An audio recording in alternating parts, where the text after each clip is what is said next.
பெரிய மாளிகையிலே இருந்து இயேசு இல்லாமல் வாழ்வது நலமற்ற வாழ்க்கை. ஒரு குடிசையில வாழ்ந்தாலும் இயேசுவோடு வாழ்வோமேயானால் அதுவே நலம். இந்த பூமி தற்காலிகமானது, நம்முடைய வாழ்க்கை தற்காலிகமானது. அன்பு உறவுகளே, ராஜாதி ராஜா ஏசப்பா உங்களை ஆசீர்வதிப்பாருங்க.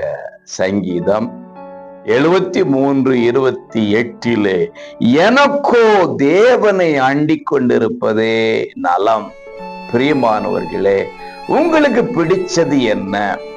உங்களுக்கு நலமான காரியம் என்ன அப்படின்னு சொல்லி கேட்டா சிலர் சொல்லுவாங்க, நல்ல ஒரு வேலை இருக்கணும், நல்ல சம்பாத்தியம் இருக்கணும், எனக்கென்று பேங்க் பேலன்ஸ் இருக்கணும், நான் இப்படி ஒரு வாழ்க்கை வாழ விரும்புறேன் அப்படின்னு தான் நிறைய பேர் தங்களுக்கு நலமானதை, தங்களுக்கு ஃபேவரட்டானதை தேர்ந்தெடுப்பார்கள், சொல்லுவார்கள். பெரிய மாளிகையிலே இருந்து இயேசு இல்லாமல் வாழ்வது நலமற்ற வாழ்க்கை.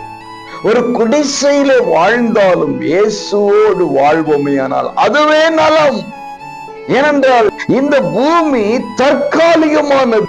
தற்காலிகமான வாழ்க்கையில் இயேசுவோடு இருப்பதை நலமாய் கொண்டிருப்போமேயானால் நிரந்தரமான வாழ்க்கையில் அவரோடு இருக்க முடியும்.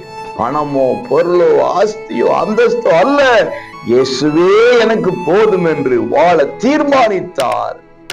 ஆண்டவரும் நம்மை ஆசீர்வதித்து நிரந்தரமான ராஜ்யத்தின் பங்குள்ளவர்களாக மாற்றுவார்.